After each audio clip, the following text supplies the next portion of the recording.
about North Korea, a very hot topic indeed at the moment, and we're lucky to have an unusually illustrious panel to help us with this. I think I'll introduce them one at a time before they speak, but just to say who they are to start off with. Right next to me here we have Dr. Jim Hoare, in the middle Professor Hitoshi Tanaka, and on the far side Dr. Lauren Richardson. And the first to speak is going to be Professor Tanaka. He is chairman of the Institute for International Strategy at the Japan Research Institute and a senior fellow at the Japan Center for International Exchange. And he was, before he joined the Japan Center for International Exchange, he was for 3 years Japan's Deputy Minister for Foreign Affairs, and in that role was obviously a key advisor to the Prime Minister at the time, who was Prime Minister Koizumi. And Professor Tanaka has also written a number of books about Japan's diplomacy and about negotiation. So please, Professor Tanaka, come over here.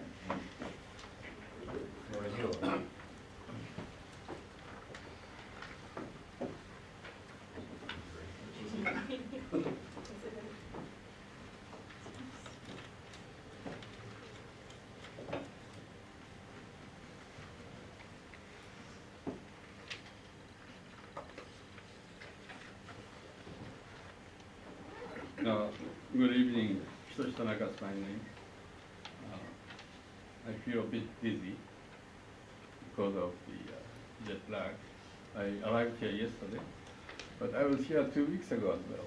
So in between, there are lots of things taking place in Japan. The Japanese Prime Minister is running a risk of losing his job by dissolving the Japanese diet.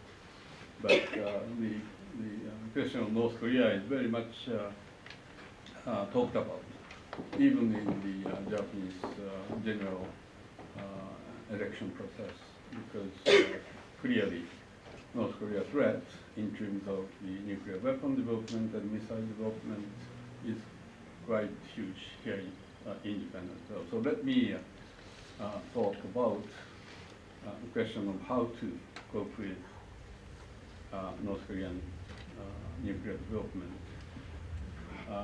Actually, I spent very many years in dealing with North Korea. It was in 1989 when I first heard from U.S. intelligence, visiting intelligence group to Japan that North Korea is indeed developing nuclear weapons. It was 1989, about 30 years ago. It's surprising, isn't it? We have not been able to resolve the question for a period of 30 years. We have done quite a lot.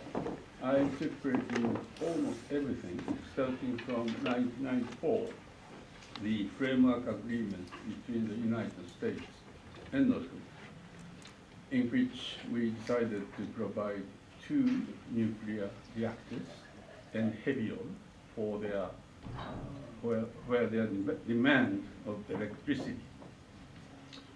It costed about I don't know, quite a lot of money, but that did not last long. Second efforts on our part to resolve the question of North Korean nuclear weapon, that was in 2002. The Japanese Prime Minister visited North Korea to address the question of abduction, the question of Japan-North Korea normalization, the question of nuclear weapons and missiles.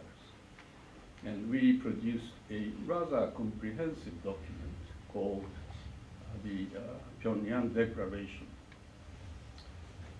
We, to some extent, succeeded in identifying the question of abduction. The 5 people, 5 abductees, returned to Japan since then. Then there was a agreement in 2005 September, in which the 6 nations, the North Korea, South Korea, United States, Korea, Japan, and China, agreed upon the verifiable denuclearization of North Korea. in exchange with the whole lot of things, like converting the armistice agreement to peace treaty, creating the normalization of the relationship between Japan and North Korea, between the United States and North Korea, and all type of economic technological cooperation as well. Yadus 2005. But unfortunately, North Korea launched the first nuclear testing in October 2006. And since then, you recall that North Korea has conducted 6 nuclear testing and numerous number of missile testing. We have done a lot of things, but we ended up with seeing almost complete North Korean nuclear weaponization. Why did we not succeed in, making denuclearization of Korean Peninsula? Most probably North Korea were determined. Most probably North Korea cheated us. And almost all the experts say it is not possible. It is not possible for us to get rid of nuclear weapon from North Korea because North Korea claims that this is the most effective deterrence against the United States. When we were, the Prime Minister and myself visited North Korea in 2002, Kim Jong-il talked a lot about the United States because, according to him, North Korea doesn't trust U.S. because it was, they say, North Korea, it was the United States who betrayed North Korea regarding the framework agreement I talked about. So there is a deep mistrust between the United States and North Korea as well. And my sort of guess about why North Korea is so sort of much interested in developing nuclear weapon is probably more to do with their domestic political scene, because North Korea, I mean, it's a unique nation.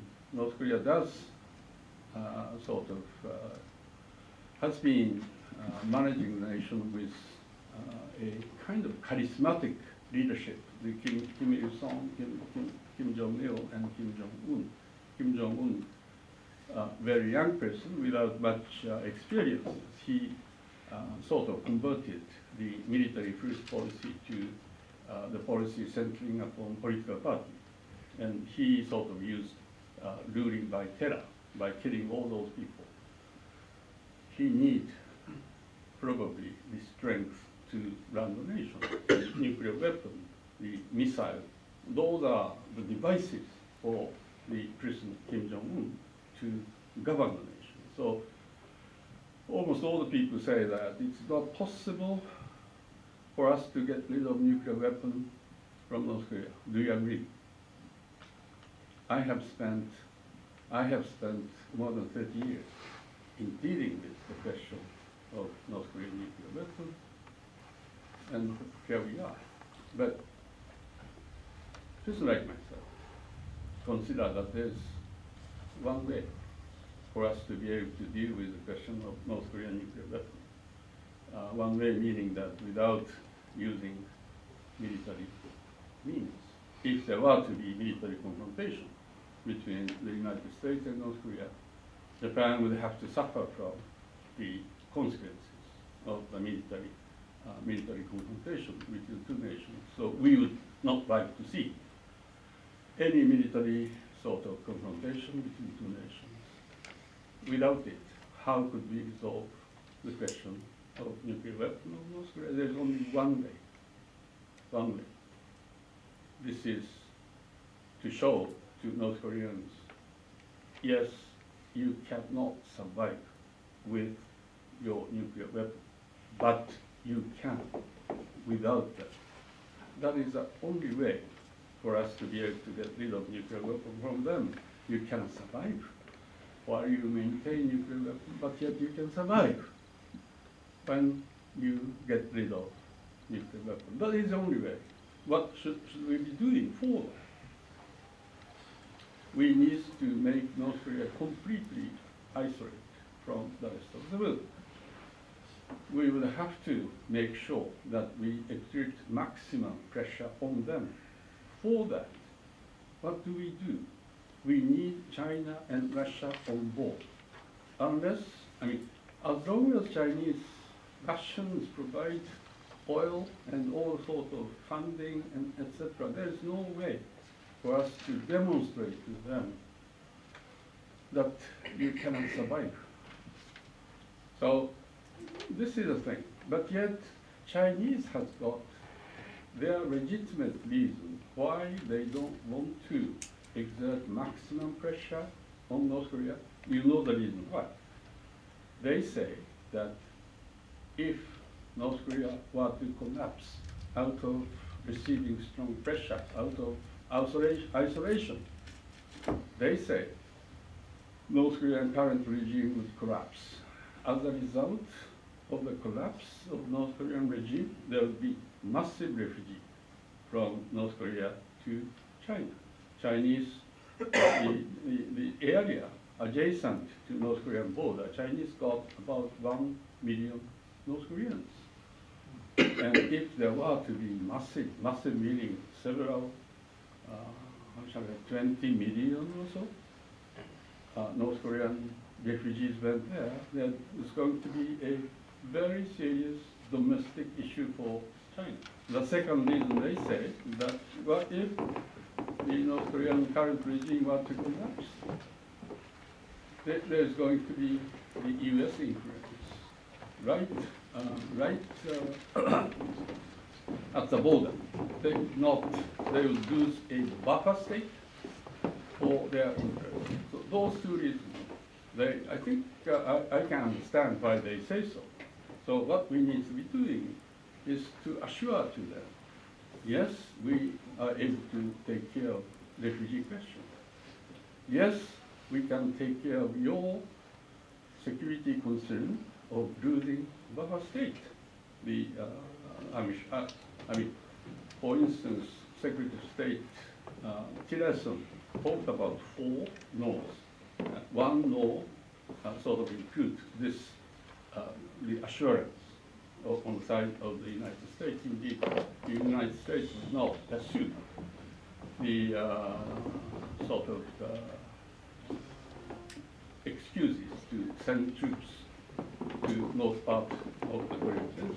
So there is going to be the possibility of political accommodation between us meaning United States, Korea, Japan, and China. Therefore, in order for us to be able to reach to a right political solution with North Korea to get rid of the nuclear weapon, first thing we need to be doing is strong, tight unity between the United States, Korea, Japan, and China, and to create a political accommodation about the scenario for the North Korean regime into the future. We have no intention whatsoever to get rid of the current regime. What we are interested in is to get rid of their nuclear weapons. So this is the only way for us to be able to deal with the question of North Korea. Let us have full consultation among those 4 countries. Let us agree upon a possible political accommodation to satisfy the need of each country. That is possible. Now, having said that, one other thing which is needed for a nation like Japan, that is a contingency plan. You never know. You never know. When we created maximum pressure on them, after all, North Korea may collapse. In the event of collapse of North Korea, we see lots of issues coming out. How to rescue Japanese Japanese people on the Korean Peninsula, how to cope with refugees, how to support U.S. in the combat mission, and all sorts of things. There is a definitive need for us to create a what we call contingency plan alongside with the United States and Korea. Now, having said that, I will complete my initial discussion by saying that we need a way for dealing with North Korea through certain methods. That is, for instance, I spent one whole year negotiating with North Korea. I spent 25 weekends with them. 25 weekends with them. I almost every day I went back to home to eat dinner with my wife. The reason is I spent very many weekends with North Koreans, so that I sort of spoiled my wife's dinner. But that is. But yet, anyway, there is a need for us to engage in a very informal type of discussion with North Korea, because North Koreans is kind of people who do not know much about the rest of the world. They watch NHK every day. They read Japanese paper every day, but yet they cannot sense the real thing in the real world. Therefore, there is a need for us to have very secret, under the surface dialogue with North Korea. I'm sure the United States is doing this with the U.S. In order for us to be able to get the final success of the nuclearization of the Korean Peninsula, yes, indeed, we need very informal, under the surface negotiation with North Korea for a certain period of time. That's the key. So, in conclusion, I would say that the whole question, the key to the diplomatic solution to the issue is, one, China. China must come to us.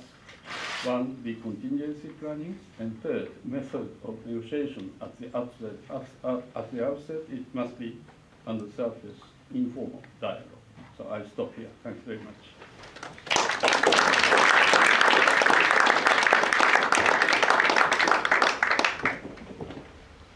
Thank you very much, Professor Tanaka. And I'll just briefly introduce our second speaker, Dr. Jim Hoare.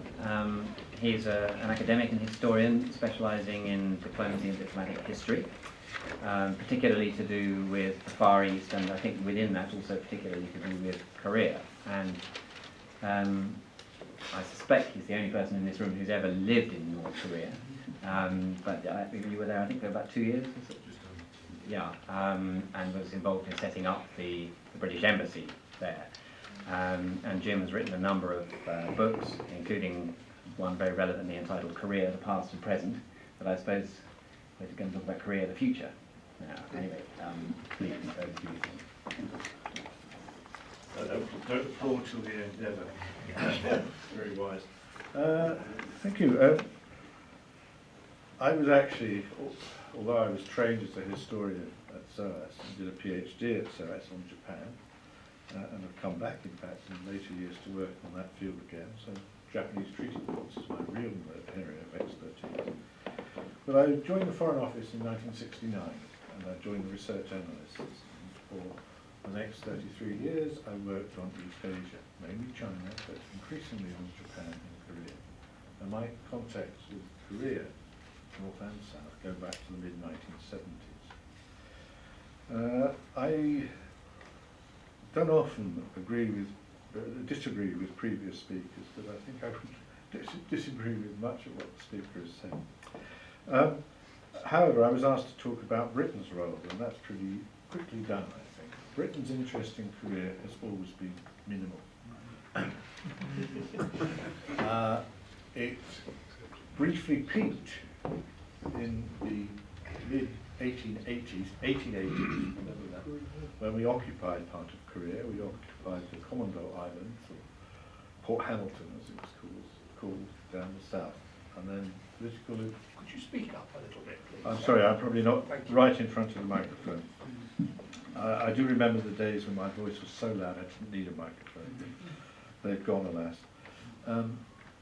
We occupied Port Hamilton, and then political interest in Korea faded. And indeed, the Koreans blamed Britain for the Japanese colonial period, because we signed an alliance with Japan, and which gave Japan a free hand in Korea.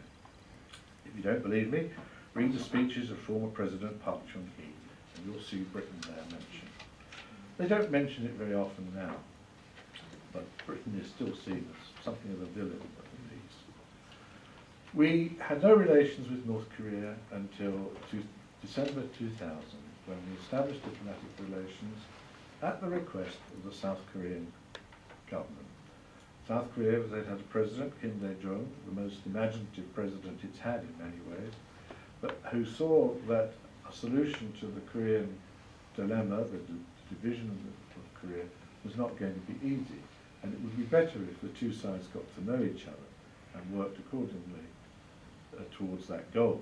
And one of the things that the South Koreans asked us to do was to establish relations with North Korea, to help bring North Korea more into the world. Now, that led to diplomatic relations, and I was appointed to be the British representative in North Korea in January 2001, and eventually it was decided I would not live in Seoul, as the original plan was, which was a stupid plan, but that I would live in Pyongyang. And so in May 2001, I went to Pyongyang. And I had many more than one weekend, or 25 weekends with the North Koreans. And I took the precaution of taking my wife with me. And we both actually enjoyed our time in North Korea. It was very different from today. There was an optimism in the air, but there were good relations with South Korea. There were several thousand South Koreans in North Korea every day of the week, from all across the government, culture, sport, you name it, religion. There were good relations, not perfect, but good relations between the United States and North Korea, with the agreed framework that's been mentioned, which capped the most dangerous North Korean nuclear program. And in fact, the North Koreans, by and large, kept to it. What it was broken over was something that wasn't covered in it, which was a question of highly enriched uranium. And that's a different story, but essentially, they kept to the terms, the strict terms of the agreed framework. And that led to cooperation with the United States, not as much as it was hoped for. There was no establishment of diplomatic offices, as had been promised, but there were areas of cooperation, including a large number, relatively speaking, of US forces in Korea, North Korea. Often forgotten, never mentioned now, but from about 1998, or even earlier perhaps, 97, until 2004, there were American troops in North Korea engaged in a missing in action program. And that meant that the two armies that seemed to be the most hating each other in the world were actually cooperating. Not very friendly, but they did cooperate. And there were regular visits by American diplomats, by tourist groups. I was at the airport once, got talking to this very ramrod-like gentleman with very, very short hair, who turned out to be a former colonel of Marines, who had brought a group of friends back to see Korea, which they hadn't seen since the end of the Korean War. Different times. It was quite a contrast to my first exposure, as it were, to North Korea, which was back in 1976. I visited Seoul for the first time then, and it was just after two American officers had been killed at Panmunjom over a tree, would you believe. And these two American officers had been killed by the North Koreans, and there was immense tension on the peninsula. I drove north to Panmunjom, through valleys, and those of you who've been to Korea will know that it's a country of many, many valleys.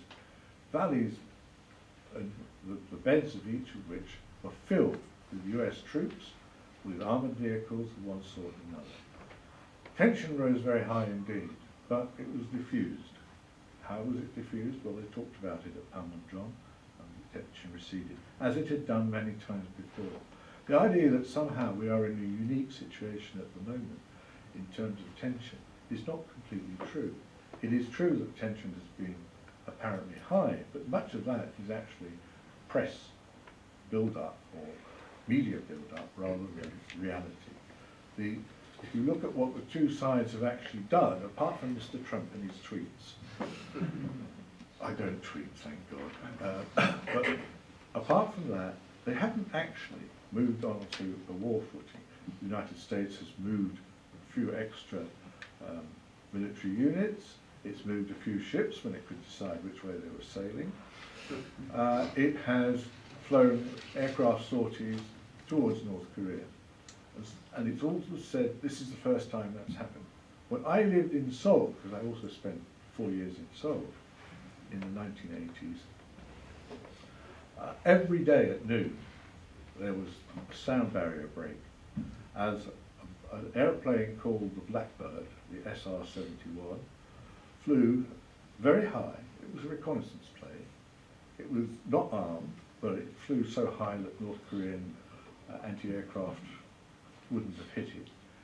And it took photographs all along the demilitarized zone to see what the North Koreans were doing. That was pretty close to invading North Korea, almost. Whereas flying a few planes off North Korea's territorial waters is provocative. But I'm sorry, our side is never provocative. It's the other side that's always provocative. So staging armed exercises, vast armed exercises. Did you ever see, I'm sorry, I saw the predecessor of the current military exercises on the ground in South Korea in 1983, Team Spirit. It was bloody frightening, I'll tell you. Huge numbers of American forces came in from the mainland, from Hoare and other places, and they staged defensive exercises. We were always told they were completely defensive exercises. Okay, you stage a landing. That could be defensive, I suppose, but it could equally be offensive. In fact, I believe one American officer once said, there's no defensive exercise that can't become a offensive exercise. So, there's been plenty of occasions when there's been dangers of war. Mostly, they've been diffused. Mostly. In fact, all of them, ultimately. Included the capture of an American spy ship, said the death of 2 officers at Panmunjom, the assassination of the president's wife in South Korea in 1974, in mistake. The bullet hit her, not him, on National Day. The assassination attempt on the South Korean president and his party in Rangoon in 1983. I was in Seoul when that happened, and the tension was extremely high, and the president, who escaped, but most of his cabinet didn't. The president came back and was all set to go north, but he was dissuaded by his own side and by the Americans. The difference now is that at least one person in the United States seems to want to encourage conflict rather than diffuse it. But there are clearly other voices that say, don't do this, or at least try to talk to the North Koreans. Now, I think you can talk to the North Koreans. I think that while I don't, and I've argued with them over this, I don't agree with their development of nuclear weapons, I can understand why they might have done so. And indeed, their training in nuclear matters goes back much longer than the 1980s. Indeed, it goes back to before Korea was independent. Some of the North Korean scientists who've been known to have worked on their nuclear program were actually trained in Japan as the Japanese tried to develop a nuclear bomb of some sort in the early stages of the Pacific War. The main scientist doing that was later honoured for inventing a famous North Korean invention. It wasn't, it was really a Japanese invention, but it was billed as a famous North Korean invention called vinylon. which is a suiting material or a tarpaulin making material made out of granite. And it's worn quite regularly by junior North Korean officials, and it does indeed look as though it was made out of granite. I suspect it feels as though it's made out of granite as well. But interest in nuclear weapons goes back a long way. After 1945, of course, of the emergence of separate states, it's not long before in the 1950s the North Koreans do display an interest in nuclear matters. They sought training in nuclear matters for peaceful purposes from the Soviet Union. Remember, in the 1950s, both the United States and the Soviet Union were pushing their allies and supporters to go nuclear for energy purposes. And it was called Atoms for Peace, which has a certain strange ring now. But anyway, in those days, there was an Atoms for Peace program, similar on both sides of the Iron Curtain. And the North Koreans went eventually to Russia for training, to the Soviet Union for training. And I remember asking Russian diplomats once about this, and they said, yeah, they were very good. They came, they were the best students we had. They did not drink, they did not party, they worked. And they all graduated with high-class honours, and they all went back to North Korea, and we never heard of them since.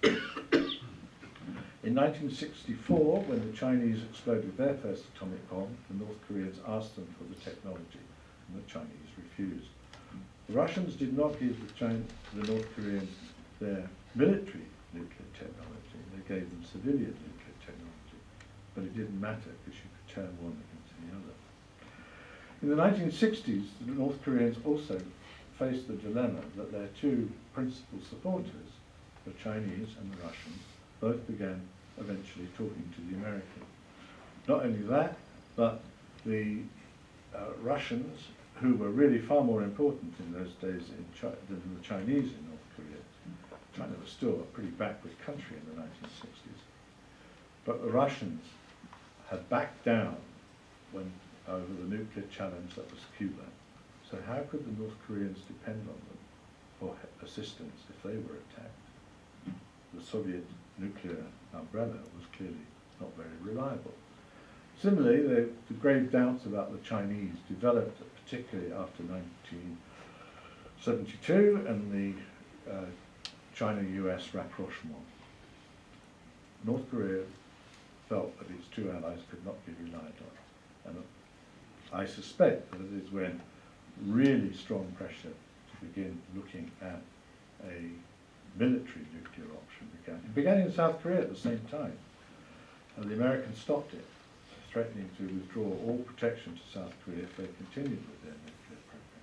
So that's the original context in which this began. How do you stop it? Well, I think Britain's role is never going to be very important. We were part of the CADO setup, as it's been described, after 1994, except as part of the EU, and we gave money to facilitate the building of light water reactors.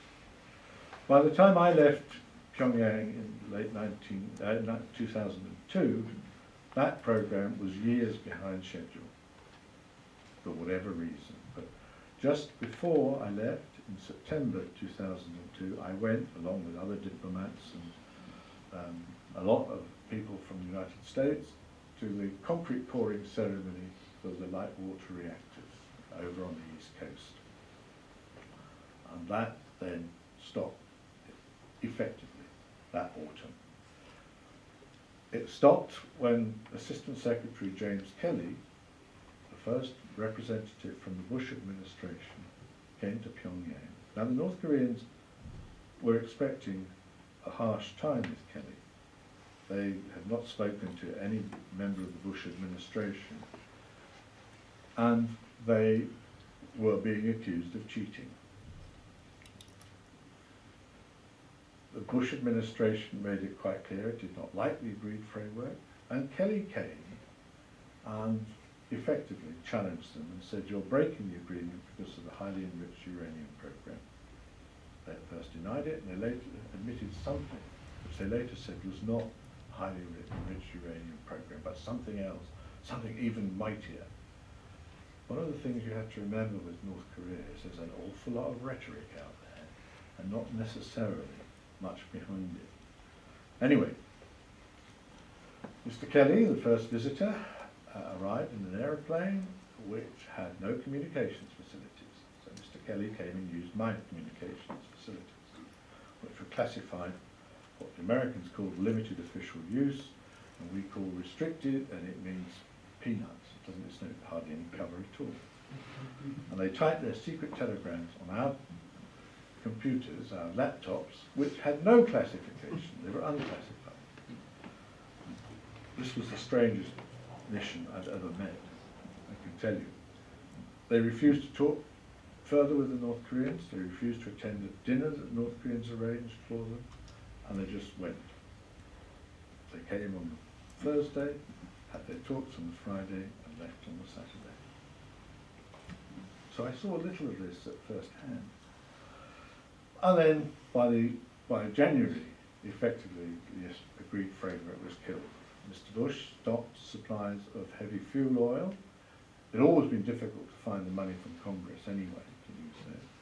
And the North Koreans angrily reacted, reinstated their earlier from 1993-94 threat to withdraw from the Non-Proliferation Treaty, threw out the IAEA inspectors, and the next stage was they also abandoned their voluntary restriction, now forgotten, but the voluntary restriction on missile tests, promised to Madeleine Albright in 1999 and kept. As long as you talk to us, they said, Kim Jong-il said this to Madeleine Albright himself, as long as you talk to us, as long as there are talks between our two countries, we will not test missiles. And they didn't. When people say you can't get the North Koreans to agree to anything and you can't get them to stick to it, it is a lie. They will do. But you've got to be tough, you've got to be precise, and you've got to deliver what you've promised to do. Otherwise, they won't deliver what they promised to do. That is, I think, the stage we've got to. I think we talking now about the West, as I say, Britain really doesn't count very much in any of this.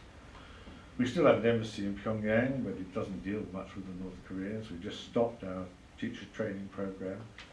We have teachers, 4 in the end, teaching teachers how to teach English.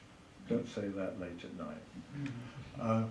But a very effective program with thousands of North Koreans having passed through it, or passed through its you know the word I mean, of bringing North Koreans to Britain for language training. We've stopped that. I think a mistake. But I'm long out of government, so I can say these things now.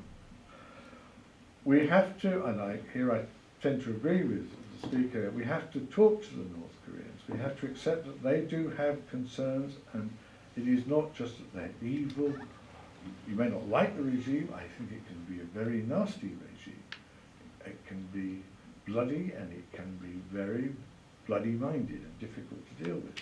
But it's there, and it probably isn't going to go away, because the alternative facing the North Korean leadership, they know about Mr. Saddam Hussein, they know about Mr. Gaddafi. They're not going to go down that track.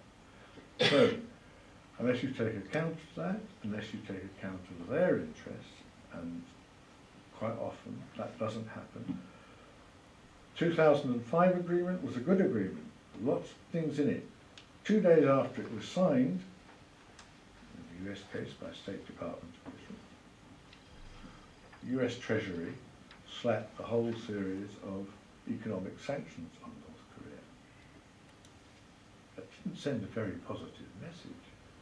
And it turned out that some of the things that the United States did, like getting a bank in Macau that handled North Korean money blacklisted, turned out to be based on incorrect information. Then the United States, not many people know this, the United States was faced with the dilemma of how to get the money back to North Korea. Because prohibition on banking meant that no US bank would handle the money. and very few other banks would handle the money. And eventually, an obscure Russian bank and a Mongolian bank agreed to handle the money, and it went back to North Korea. If you're going to hit them, you've got to do it correctly. I should stop. I think I've talked long enough, but basically you get the message. I think you have to talk to the North Koreans. You can avert war. I don't think there is likely to be a war now.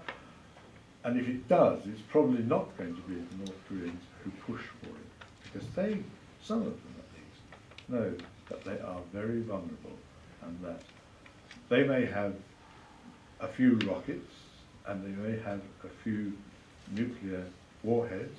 I doubt whether they can get those two things working together yet, but they have nothing that matches the firepower even of France, and certainly not the United States. So I will stop there. Thank you.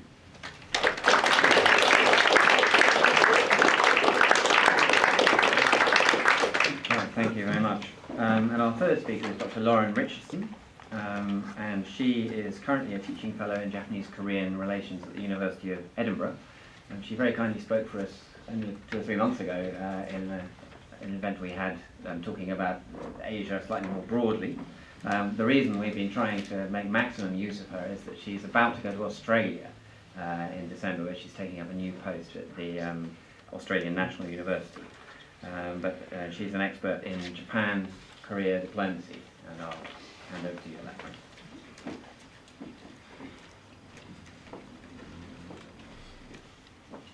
Thank you very much. I'm very delighted to have been invited to talk once again by the Daiwa Foundation. So the recent escalation of the North Korean nuclear crisis has presented a great diplomatic challenge, not only for Japan but also the various other countries that are in close proximity to North Korea. So there seems to be an international consensus emerging that there's nothing that any government can do to stop North Korea on its path to nuclearization. And indeed, the Kim regime has made it very clear that its sole priority is to develop a nuclear deterrent, as Professor Tanaka described. And he's also made it clear and has shown the world that the regime is willing to withstand a great deal of pressure in the form of economic sanctions on its path to, I guess, passing new technical thresholds toward achieving this nuclear deterrent. So despite the inevitability of a nuclear-capable North Korea, governments in the region obviously can't sit back and do nothing. This is because there's now the challenge of dissuading North Korea from ever using these nuclear weapons, also from conducting further tests, ballistic missile tests and nuclear weapons tests, and also from proliferating the weapons that it's developing. So Tokyo in particular has to rise to this diplomatic challenge, because not only does North Korea's nuclear capabilities pose a direct threat to Japan, but the Kim regime has shown a preference in recent years for testing its ballistic missiles through Japanese airspace. So these tests are really raising the anxiety levels of people living in Japan, understandably. They're receiving phone messages saying that a missile has been deployed, they need to take cover. So it's quite a serious situation. So while there doesn't seem to be a great deal of diplomatic options left in dealing with North Korea, I think that it's still essential that governments in the region consider how they can refine and also improve their diplomacy toward North Korea. And for the purpose of tonight's topic, of course, I'm going to focus on Japan and how it can improve its diplomacy and make its diplomacy more effective. But I'd like to add the caveat that it's not just Japan, there's room for improvement all round in the region.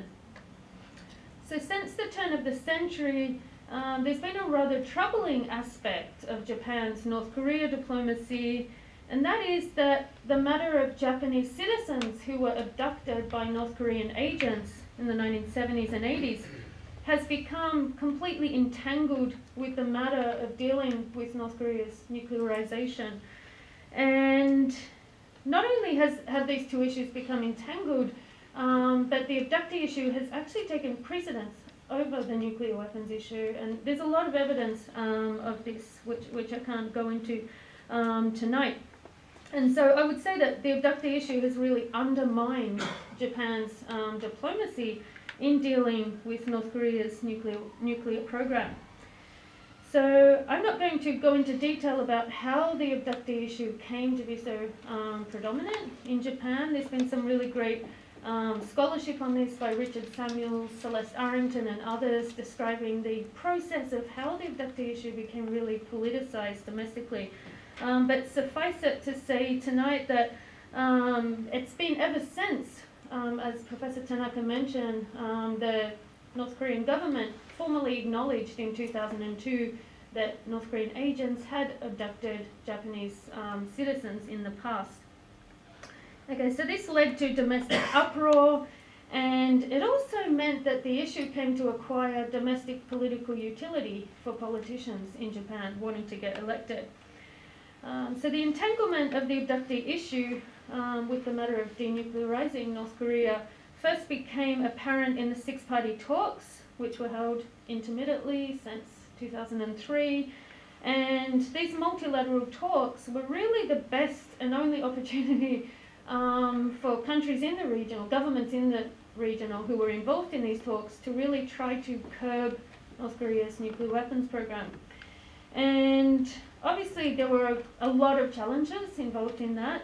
But one particular problem was that Tokyo at some point made it a precondition of resuming talks with North Korea that North Korea first take steps towards resolving the abduction issue.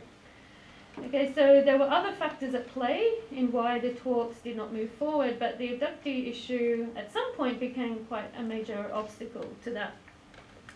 Now, before I go any further, I don't mean to suggest that Japan should drop the abductee issue or, shelve it indefinitely, or I'm not downplaying the gravity of the issue. It is a major human rights violation, but I am advocating that it be completely disentangled from the from the matter of dealing with North Korea's nuclear program, and should never become a precondition for any sort of talks over these nuclear weapons, and that, never take precedence to the nuclear program.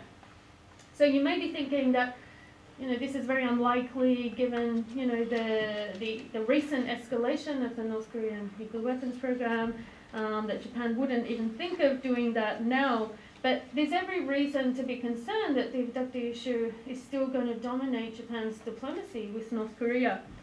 So as you probably have seen in the news, Abe raised the issue of the abductees when Trump came to power, and he really got Trump to issue a stern warning to North Korea that it needs to, return these abductees, and Trump has showed that he's very willing to support Abe on this issue. And this strategy seems to be working, as Trump recently condemned North Korea's human rights record when he gave a speech in front of the UN General Assembly just very recently. And in this speech he included a reference to the abduction issue. But other concerning signs that this issue is still set to dominate is that ever since the nuclear crisis escalated, the NGO groups who have advocated for these abductees and who have really been the most powerful actors in politicizing this issue have really started to ratchet up the pressure on the Japanese government to put this issue first. And this is because they're worried that with the nuclear weapons crisis, their issue of getting these abductees returned is going to take a backseat to nuclear weapons. They're very concerned about that, and so they're exerting a great deal of domestic pressure. And supporting them is the Japanese media. If any of you Google Japanese abductees in North Korea, you'll see there's been so many articles come up as the nuclear crisis has escalated. So mainstream newspaper outlets like the Yomiuri Shimbun saying now is the time to raise the abductee issue, strike while the iron is hot, so to speak. And the media have always traditionally played a major role in working with the activists in politicising this issue. And at the same time, as you know, Abe has called a snap election. And so this means that once again, the issue is going to have a great deal of political utility, as it has traditionally with the LDP in getting elected. And Abe, more than any other Japanese leader, has always taken a very strong interest and been very strongly involved in this abductee issue. Now, the reason that I find these developments really concerning, this development of the resurgence of the abductee issue, is that ever since the issue emerged in 2002, it essentially closed off the domestic political opportunity structure in Japan, and also the bilateral opportunity structure for dealing with any other issue other than the abductee issue. Okay, so to illustrate, I'll quote here from Richard Samuel's article.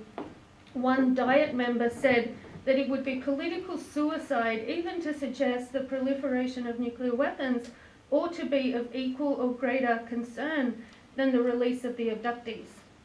And he further argues that the abductee issue has closed the opportunity for substantive and constructive policy debate in Japan on how to handle the North Korean nuclear crisis. And that is exactly what is needed, that sort of constructive debate right now in the lead up to the election. So I also find the entanglement of these issues really problematic from the perspective that there's obviously so many more lives at stake with the nuclear weapons program. Certainly there's roughly 20 abductees, but Japan, more than any country in the world, is aware of the very destructive consequences of atomic weapons, having been subject to not one but already 2 atomic bombs. So just now to conclude with a few prescriptions. So Trump has announced that he's making a visit to Japan in November, and North Korea is set to dominate the talks on the agenda. I don't think this is the place to raise the abductee issue, but I wouldn't be surprised if it takes up quite a lot of those talks. I think it's problematic because, this is a bilateral issue, but now is really the time for Japan to be thinking regionally in its diplomacy. As Professor Tanaka mentioned, this sanctions regime is only going to work if the countries in the region are all on the same page with North Korea, and they're not prioritizing bilateral issues. It's really important. I think it's significant that Trump is visiting China as well, and obviously key to this equation will be getting China's support. So many pundits have claimed that North Korea is attempting in developing nuclear weapons and testing them in Japanese airspace. It's really attempting to create fissures in the US-Japan alliance and the US-South Korea alliance. And this has been quite effective because with recent tests, Trump has sort of lambasted his Asian allies for being too soft on North Korea. So I think these talks, or Trump's visit to the region, other countries, will be really essential to demonstrate that they're really on the same page, as concerning North Korea's nuclear weapons program. I hope that the abductee issue is not going to be the major agenda items on the talks. And I think this, creating this regional unity and trying to converge on the diplomacy will send a very powerful message to Kim Jong-un that his nuclear weapons and missile program do not serve any political utility in dividing the alliance, but the only outcome is that they will further isolate the regime. And obviously critical to this is that Japan and South Korea are able to show a sense of solidarity, and quite remarkably, since Moon Jae-in came to power, they have put aside their history problems, which is very rare, to really work together on this North Korea issue. And I think that also sends a very strong message. So that